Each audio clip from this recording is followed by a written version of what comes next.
Good morning बच्चों। हमने पढ़ा है पार्ट 12 झील का चांद। ठीक है, जिसमें कि एक हाथियों की कहानी है कि पानी के लिए वो दूसरी जगह चले जाते हैं जहाँ पर पहले से ही खरगोश रहते हैं। ठीक है, तो उनके आने से खरगोशों के बिल टूट जाते हैं, खरगोश उनके पैरों के नीचे दबकर मर जाते हैं। तो उनको वहाँ से हटाने के लिए खरगोश एक योजना बनाते हैं और हाथियों के राजा से बात करते हैं। ठीक है, तो उनको एक चांद का डर दिखाकर उनको वहाँ से वो भगा देते हैं। तो अब हम इसका अभ्यास करते हैं। तो इसके जो शब्दार्थ आपको दिए गए हैं इन्हीं को आप अपनी कॉपी में लिखोगे। कोई अलग से बच्चों इसमें शब्दार्थ नहीं है। ठीक है, जितने भी हैं वो यही शब्दार्थ हैं, तो इन्हीं को आप अपनी कॉपी में लिखोगे।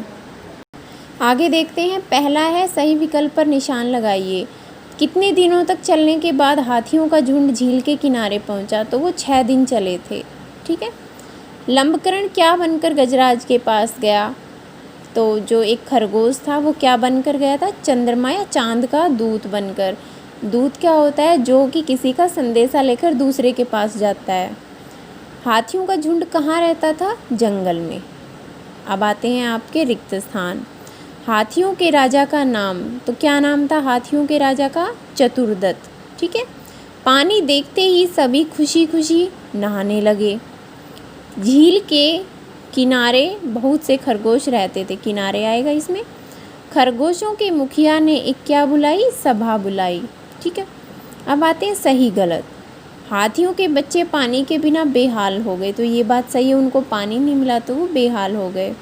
सभी हाथी राजा के पीछे पीछे चल पड़े। चतुर्दत्त के पीछे पीछे चल पड़े सब पानी की तलाश में। हाथियों के पैरों तले बहुत से बिल टूट गए।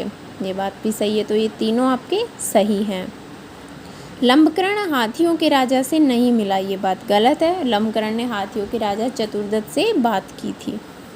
अब आता है किसने कहा। तो यहाँ सिर्फ ये देखा किसने कहा, ये नहीं दिया हुआ किसने किसको कहा। तो आपने सिर्फ उसको ही, उसी का नाम लिखना है जिसने ये वाक्य बोला है।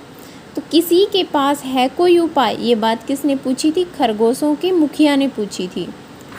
हाँ, मुझे एक ऐसी झील का पता है, तो ये बात हाथियों के राजा चतुर्दत्त ने बोली थी। मुझे चंद्र महाराज के दर्शन कराओ, ये बात भी हाथियों के राजा ने बोली थी। मैं आपका दूत बनकर वहाँ जाता हूँ, ये बात किसने बोली थी? लंबकरण ने बोली थी। ठीक है, सभा में। हमें किसी ढंग से हाथियों को डराना चाहिए, तो ये बात किसने? एक बूढ़े खरगोश ने बताई थी सभा में। अब है आपके प्रश्न उत्तर। तो चतुर्दत्त कौन था, किसका नाम था? तो वो हाथियों का राजा था। लंबकरण कहाँ गया? वो चतुर्दत्त के पास गया था। गजराज ने झील में तैरते चंद्रमा से माफ़ी क्यों मांगी? क्योंकि चंद्रमा के श्राप के डर से। ठीक है, लंबकरण ने उसको डरा दिया था कि चंद्रमा तुम्हें श्राप दे देंगे। खरगोशों के मुखिया ने सभा क्यों बुलाई? हाथियों को उस जगह से दूर भेजने के लिए। ठीक है, कोई योजना बनाने के लिए उन्होंने सभा बुलाई। आगे है रै के रूप वाले शब्द पाठ से। देखिए, रै की जो मात्रा होती है वो 3 तरह से लगती है। यहाँ पर 2 से दी गई है। एक तो किसी भी अक्षर के ऊपर रै लगता है ऐसे। ठीक है, जैसे कि इसमें लगा हुआ है ये वाला रै। दूसरा जो रै होता है बच्चों वो पैर में लगता है ऐसे, जैसे कि यहाँ लिखा हुआ है पैर के नीचे रै। एक जो होता है वो भी ऐसे लगता है लेकिन वो पैर में नीचे लगता है। ठीक है, तो वो अभी इसमें नहीं दिया हुआ। तो रै 3 तरह से लगते हैं, यहाँ पर 2 तरह से दिए गए हैं। तो आपको क्या करना है? 2 शब्द ढूंढने हैं पाठ में से जिनके ऊपर रै लगा हुआ है। ठीक है, तो चतुर्दत्त और वर्षा दोनों में ऊपर रै आया हुआ है। इसके बाद आपको 2 ऐसे ढूंढने हैं जिसमें नीचे पैर में रै हो ऐसे। तो एक तो चंद्रमा, देखो दै के पैर में है, और दूसरा है प्रणाम, तो पै के पैर में रै है। ठीक है, मिल गए ऐसे 2। अब आगे है संयुक्त व्यंजन से दो नए शब्द बनाओ। ये 2 व्यंजन दिए गए हैं आपको, इनसे नए शब्द बनाना है। तो एक एक दिया हुआ है, प्यास और ध्यान। धैर्य आया हुआ है, और भी आपको बनाने हैं। तो एक तो प्यारा बनाया हमने और एक प्राप्य, दोनों में पै और ये आया है। देखिए, दूसरा है ध और य से, तो एक तो साध्य हो गया, एक ध्येय हो गया। ठीक है, इन दोनों में भी ध और य आया है। तो आपको अगर और याद आ रहे हैं तो आप और भी बना सकते हो। आगे है किसी प्राणी, स्थान या वस्तु के किसी नाम को जातिवाचक संज्ञा कहते हैं। जैसे गाय, अगर गाय का कुछ नाम दिया हुआ होता, किसी ने गाय का कुछ नाम निकाल रखा है, तब तो वो व्यक्तिवाचक में होता। लेकिन अब गाय तो बहुत सारी होती हैं। अगर हम एक गाय को हमने इसको गाय बोला है, तो इसका मतलब बहुत सारी गाय भी हो सकती है, उसकी पूरी जाति है गायों की। ठीक है, तो वो जातिवाचक संज्ञा होती है। तो यहाँ हमें कुछ वाक्य दिए गए हैं जिसमें हमें उन शब्दों को ढूंढना है जो जातिवाचक संज्ञा की पहचान कराते हैं।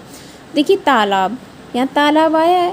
तालाब एक तो है नहीं, बहुत सारे तालाब हैं, तो उन सब का नाम तालाब ही होता है, इसलिए ये जाति में आता है। पूरी जाति है, वो जात है उनकी पूरी। ये हाथी, तो हाथी एक तो होता नहीं है, इसमें भी बहुत सारे हैं हाथी, इसलिए ये भी जाति है उनकी, हाथियों की जाति है पूरी। ये घर, पूरे किसी भी घर हैं, बहुत सारे घर हैं। शिला, ठीक है, शिला होती है कोई ऊंचा जो पत्थरों का स्थान होता है बैठने का।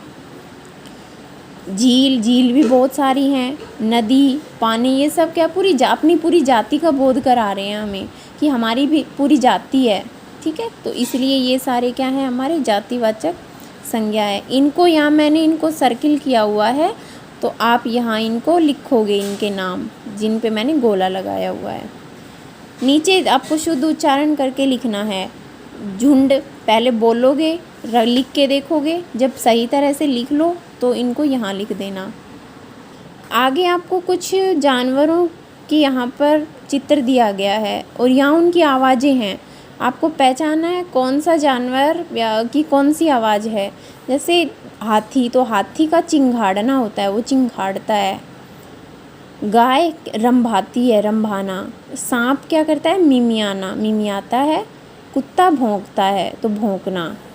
इधर शेर है, तो शेर क्या करता है, दहाड़ना, दहाड़ता है, दहाड़ना आएगा। ऊँट बलबलाना आएगा बच्चों। मेंढक का टर्राना या टर्टर करना, और बकरी का मैं करना। ठीक है, ये इनकी आवाज़ें हैं, ये आपको याद रखनी है। सभी जानवरों की आवाज़ें किसकी कौन सी होती हैं, आपके पेपर में भी आएंगी। यहाँ हाथी का चित्र दिया गया है, इसमें अच्छा सा रंग भरना है आपको। ये नहीं आप कैसा भी रंग भर दो, पता होना चाहिए कैसा रंग भरना है। स्केच कलर का प्रयोग नहीं करना, पेंसिल और मोम का कलर का करोगे। ठीक है, तो ये आपका पाठ 12 था, ये आप पूरा हो गया। पढ़ लेना बच्चों। शब्दार्थ आपको जो किताब में है उन्हीं को अपनी कॉपी में लिखोगे, प्रश्न उत्तरों को कॉपी में लिखोगे और याद करोगे। ठीक है, धन्यवाद।